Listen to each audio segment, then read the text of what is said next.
Muito bem, meus amigos, bem-vindos aí à correção do simulado. Espero que vocês tenham aproveitado bastante o treino. Lembrando que é um treinamento, pouco importa a tua nota. O que interessa é você sair com alguns ensinamentos e algumas aprendizagens no que diz respeito a tempo, no que diz respeito a material, se já está tudo ok, preparado para vocês, no que diz respeito a marcações, no que diz respeito também a questão envolvendo os clipes, se está tudo certo no mesmo lugar, a sua letra e assim por diante. Então, tenham atenção no que diz respeito a esses procedimentos, para que chegando na hora H, vocês possam aí tranquilamente fazer a tua prova. E, gente, nós vamos fazer a correção bem rapidinho, prometo para vocês, dando alguns toques de como você poderia ter achado determinada resposta e assim por diante, tá? Sempre observando aquela nossa metodologia, o top 10 para a peça e o top 10 para as questões. A gente preenche rapidinho, eu vou te dando uns toques aí, porque a resposta você já sabe, consta aí no espelho de correção, tá bom? Então vamos lá para a nossa peça prática profissional, que, diga-se de passagem, ficou muito bem feita. Olha só. Maria Carolina e Paulo Roberto, divorciados desde 2015, são pais de Rafael, menor em púbere, único filho na relação conjugal à vida entre os dois. Após passar por problemas emocionais com a morte de seu avô, Paulo Roberto deixou o emprego em uma conceituada empresa de finanças e passou a ser morador de rua. Com essa situação estabelecida há 6 meses, Paulo Roberto deixou de prestar os alimentos ao seu filho Rafael, alimentos esses acordados verbalmente com sua ex-esposa. Maria Carolina, sócia e advogada de um conceituado escritório de advocacia, utiliza seus conhecimentos jurídicos e propõe a ação de alimentos em face de seus sogros, Bárbara e Osmar, ambos servidores públicos aposentados. Alega que, apesar de aposentados, eles têm plenas condições de trabalhar e ainda que, por impossibilidade de o pai Paulo Roberto pagar os alimentos de Rafael, os avós paternos deveriam assumir tal obrigação. Bárbara e Osmar ofereceram contestação e requereram a produção de prova testemunhal para comprovar a impossibilidade de trabalhar e, consequentemente, de pagar alimentos a Rafael. Todavia, em decisão interlocutória, a juíza da 11ª Vara Civil negou tal pedido. Após audiência de instrução e julgamento, instrução probatória, em que houve apenas oitiva das testemunhas apontadas por Maria Carolina, e estando os autos conclusos para julgamento, a juíza da 11ª Vara Civil da Comarca de São Paulo acolhe o pedido de Ana Carolina e condena a Bárbara e Osmar a pagar os alimentos a seu neto Rafael, apontando que também é obrigação dos avós pagar os alimentos a seus netos, bem como o pagamento das custas e honorários advocatícios. Como advogado de Bárbara e Osmar, promova a medida cabível para a defesa dos interesses dos clientes. Desconsidere a posição de embargo de declaração. Percebam, pessoal, que aqui nós temos o típico cenário de qual peça, em que há um processo em trâmite, tem um ato do juiz com potencial lesivo para o cliente. Típico de qual peça? De um recurso. A questão agora é, antes mesmo, né, que a gente combinou de você ler a peça, você já deixa o esqueleto do top 10 pronto para ir preenchendo após a primeira, segunda leitura do enunciado. Então vamos aí preencher o nosso top 10 para se chegar aí à peça que vocês deveriam escolher, certo? Simbora. Então o que nós temos aqui, pessoal? Meu cliente. Quem é o meu cliente? Bárbara e Osmar. Duvidam disso? Não, né? Bárbara e Osmar. Eles são quem na ação? Eles são os réus. Tudo bem? São os réus. O adversário, Maria Carolina. Maria Carolina. Que, na verdade, ela representa, né? Na verdade, é o filho representado por Maria Carolina. Filho.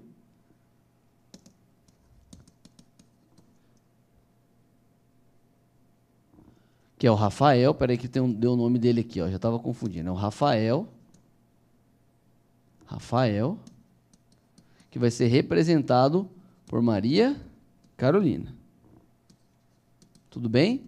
Fase processual. É pegar todos os processos, tudo que aconteceu dentro do processo e colocar aqui. Nós tivemos a petição inicial, aí nós tivemos a contestação, Aí nós tivemos uma informação que o juiz, ele nega a prova pericial, a prova testemunhal dos réus.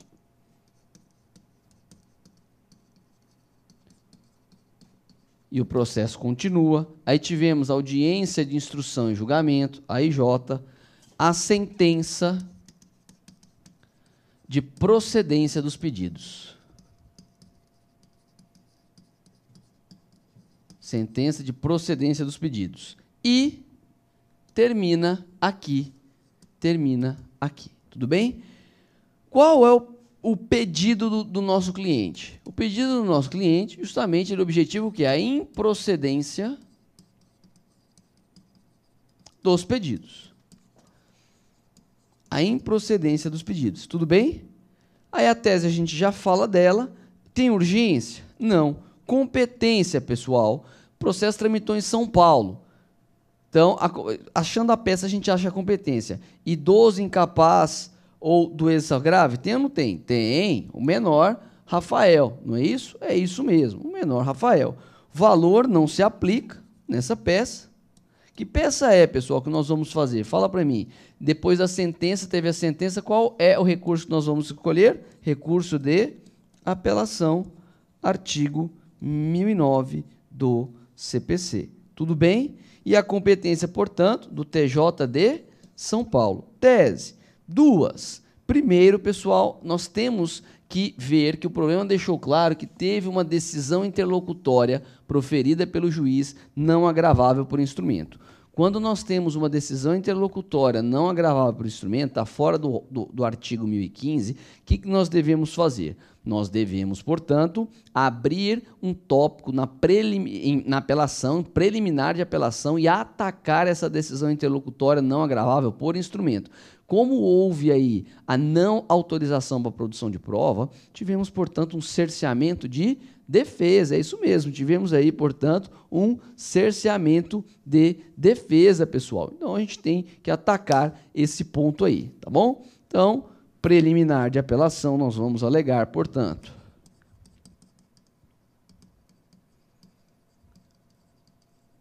a existência do cerceamento de defesa, que é uma tese constitucional, Constituição Federal, artigo 5º, inciso 55, por conta das testemunhas, e que os avós não possuem possibilidade de pagar alimentos. Os avós não possuem possibilidade de pagar alimentos.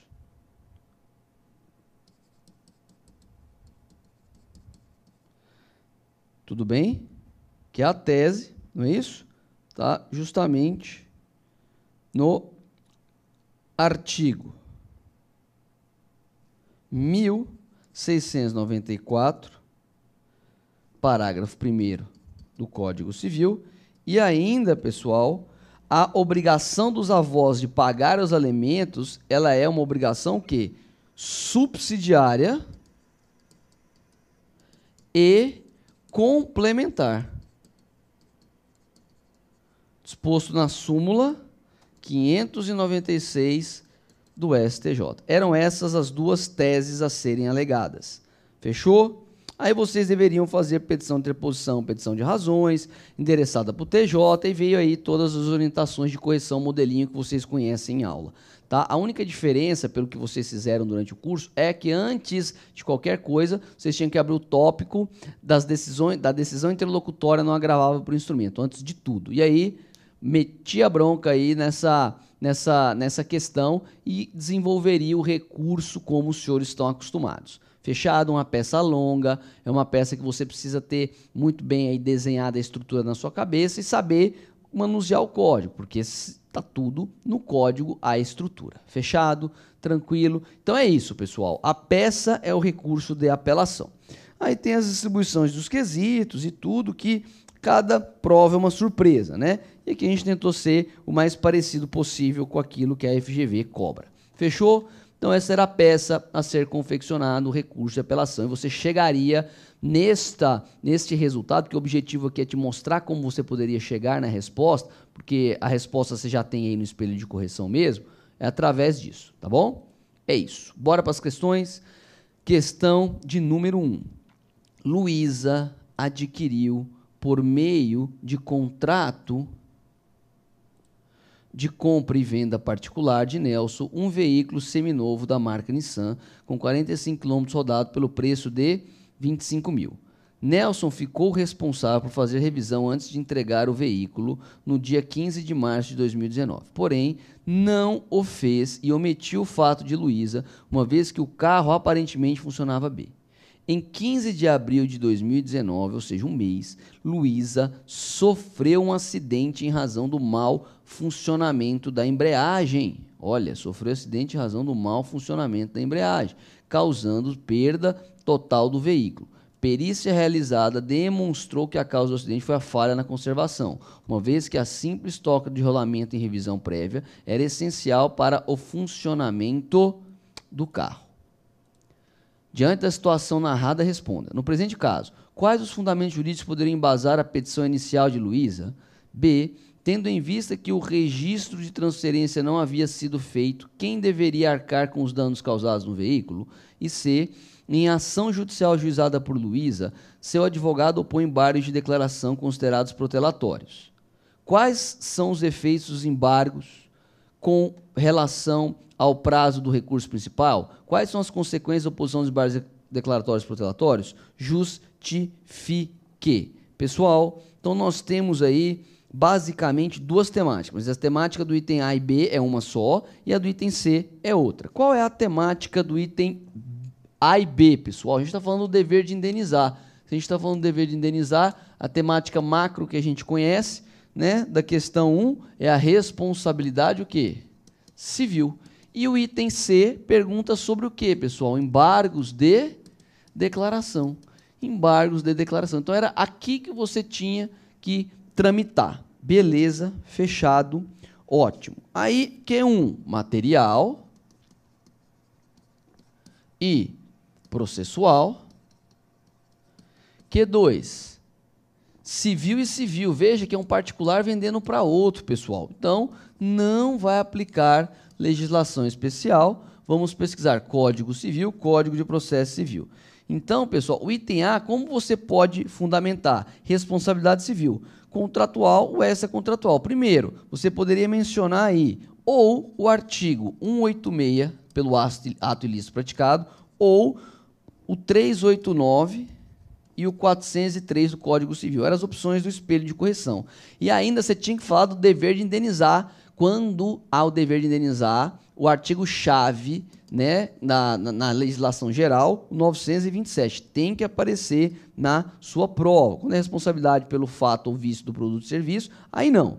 E aí, pessoal, você deveria falar também da falha não era perceptível do artigo 444 do Código Civil, tudo bem? Dá uma olhadinha depois na disposição do gabarito. Você tinha que mencionar isso, porque era um vício oculto, tá certo? Item B. Aí o item B, pessoal, a questão envolvendo aqui a pergunta é: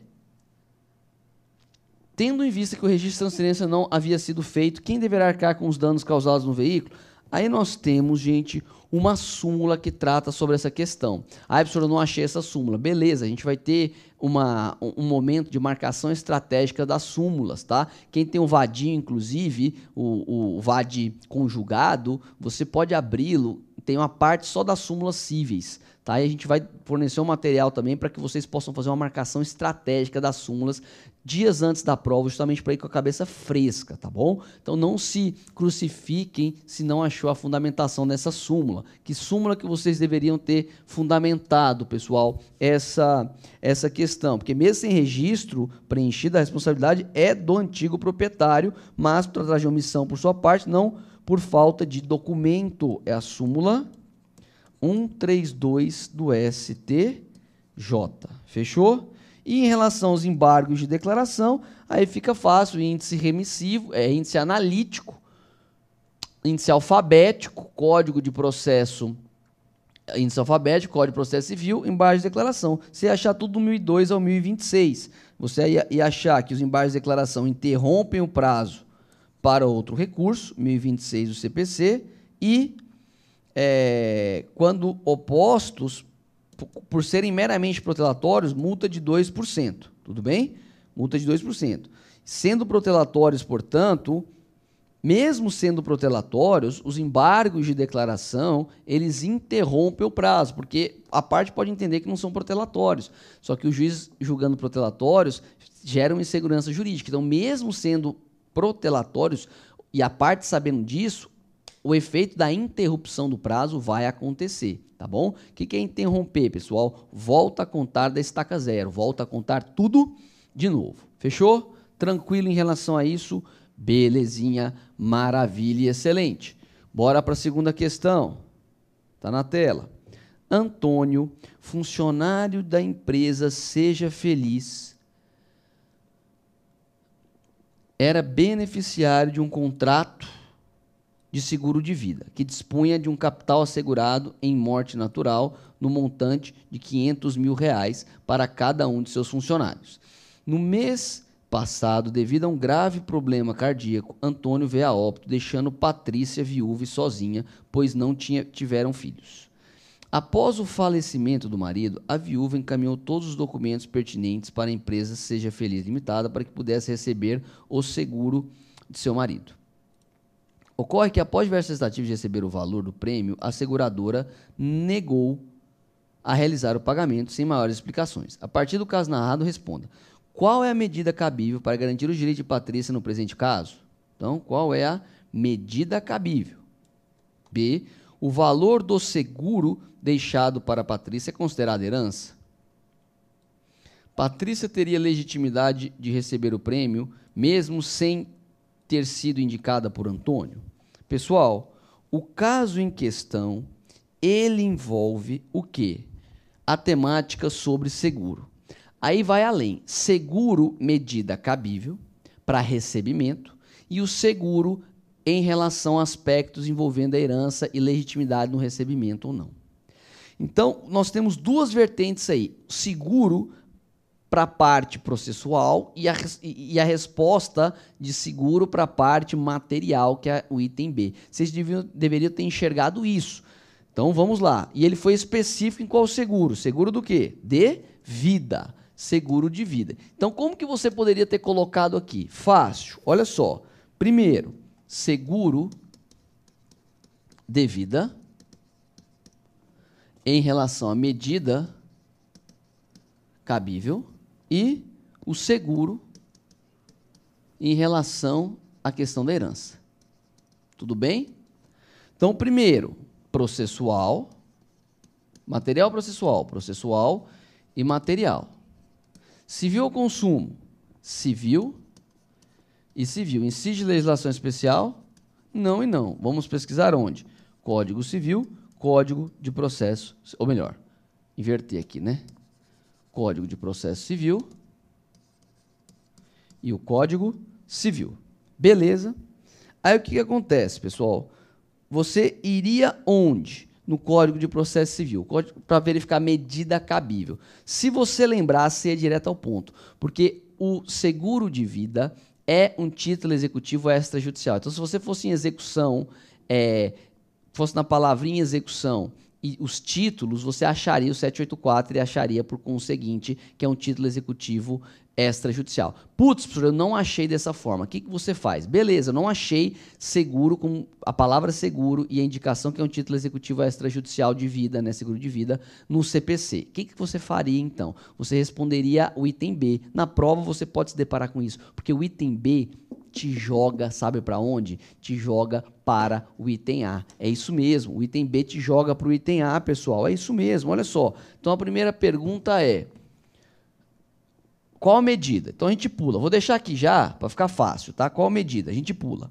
Aí, em relação à segunda pergunta, o que você poderia fazer? Duas formas. Ou você ia na palavra, o índice alfabético do Código Civil e procuraria a palavra seguro, tá bom? Então, você poderia ir. Vamos lá, vou abrir com vocês aqui, ó.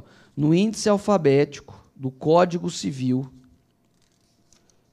índice alfabético do Código Civil, procurar a palavra seguro.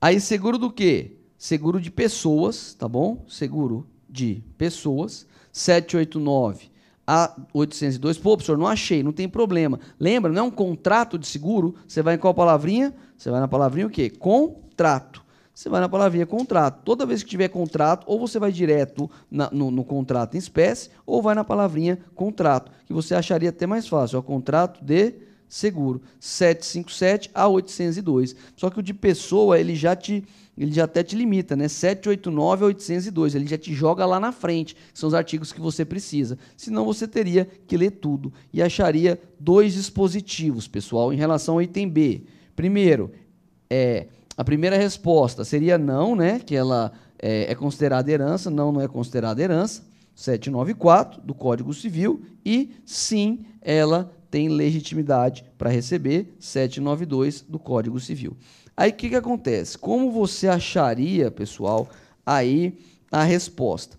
Você acharia a resposta do título executivo, ou lembrando que é um título executivo, ou então, se você abrisse no 794, olha só, vamos lá no 794, as famosas referências cruzadas, pessoal, é isso aí, 794, se você abrisse no 794, nos depararíamos justamente aqui, ó, 784, inciso 5 e 6. E você abriria no inciso 6. Tudo bem? Então, tinha que propor execução. A execução é a partir do 771 e, porque é um título executivo, extrajudicial. 784, inciso 6. 784, inciso 6, porque é um título executivo extrajudicial. E a medida, portanto, que você tinha que fundamentar, execução de quantia certa, que é a partir do 771 e seguintes CPC. Essa seria a resposta. Fechado? Tranquilo, gente? É isso. Questão boa, hein? Questão muito boa. Bora para a próxima. Questão de número 3. Está aí na sua tela. Lucas contratou a empresa Construções e Reforma Limitada para reformar a garagem de sua casa. Todavia, por uma falha nos freios, o caminhão da empresa desceu e bateu no portão da casa de Jorge, vizinho de frente de Lucas. Os prejuízos foram avaliados em R$7.000. Jorge imediatamente propôs no Juizado Especial Civil ação de reparação de danos em face de Construções e Reformas Limitada, com pedido de inversão do ônus da prova por se tratar de relação consumerista. Em sede de contestação, a empresa Construções e Reforma denunciou a Lide, a seguradora, com quem mantém contrato de seguro de indenização por danos dessa natureza. O juiz da 4ª Vara do Juizado Especial Civil indeferiu o pedido da requerida para que a seguradora compusesse polo passivo e deu prosseguimento à ação. Com base na hipótese narrada, responda. Existe relação de consumo entre Jorge e a Construções e Reforma Limitada? Na ação proposta por Jorge, é necessário que ele comprove a culpa da empresa na apuração da responsabilidade? B. Está correta a decisão do juiz que rejeitou o pedido de ampliação do polo passivo por meio da denunciação da lide? Sim ou não? Então, temos duas temáticas, pessoal. Primeira temática, fácil, inclusive já direcionou a gente, né? E o item C. Qual é a medida necessária para que a empresa Construções e Reforma Limitada receba o seguro? Então, temos 3 questionamentos, mas são 3 questionamentos, portanto, 3 temas dessa forma, hein? 3 temas. Primeiro, responsabilidade civil, se aplica o CDC ou não. Segundo, denunciação da lide onde? No JEC. E terceiro, medida cabível, porque o juiz não deferiu essa denunciação da lide. Então, nós temos material a temática, processual e processual. Civil ou consumo? Claramente aqui, pessoal, consumo. Consumo, opa. Aí as outras é tudo civil, né? Civil e civil. Incide legislação especial no primeiro item, sim ou não? Sim. No segundo, denunciação da lide no JEC, sim. E no terceiro, não. Vamos, portanto, pessoal, utilizar quais diplomas? CDC, a 9.099 de 95 e o CPC. Beleza, tá aí o nosso top 10. Aí o que acontece? Respondendo direto aqui no questionamento para não ficar voltando. O item A, pessoal, em relação ao item A, o que nós temos aqui que verificar? Primeiro, que sim, Jorge é consumidor por equiparação, 17 do CDC. E a pergunta B, na ação proposta por Jorge, é necessário que ele comprove a culpa da empresa na apuração? Sim ou não? Claro que não, porque a responsabilidade ela é objetiva, 14 do CDC.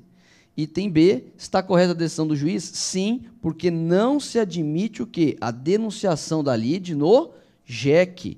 Não se admite a denunciação da lide no JEC nos termos do artigo 10 da 9.099 de 95. Mas o que você tem que explicar? Que a denunciação da lide é uma modalidade de intervenção de terceiros, que está prevista no 125 do CPC.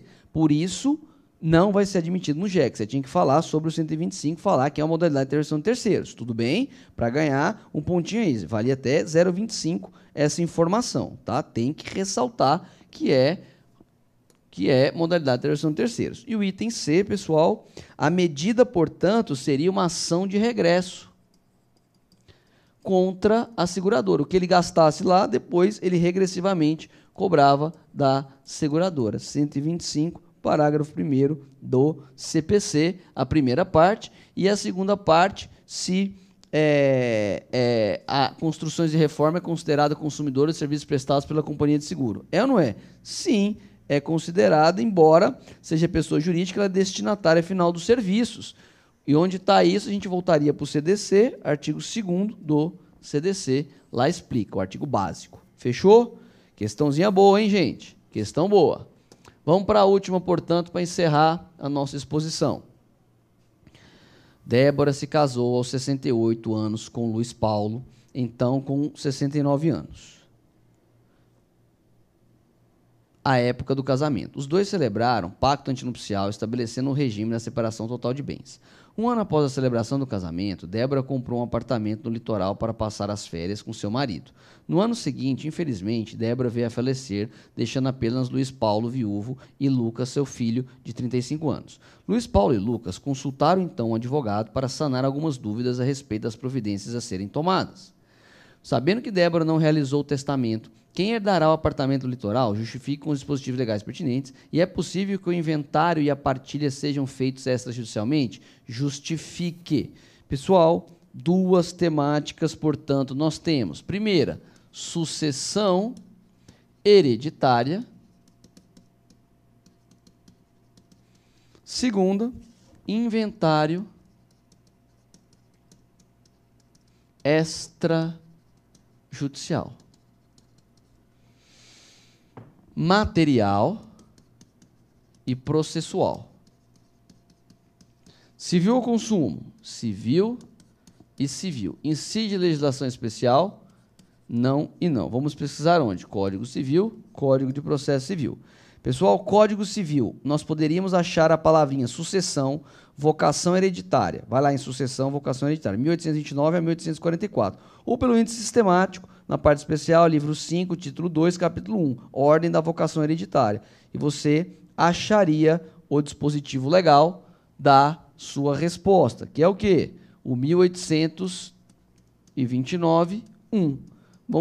Vai receber 50%, não é isso? É isso mesmo. E o item B, se é possível, Luiz Paulo, se é possível que o inventário e a partilha sejam feitos extrajudicialmente. É possível ou não é?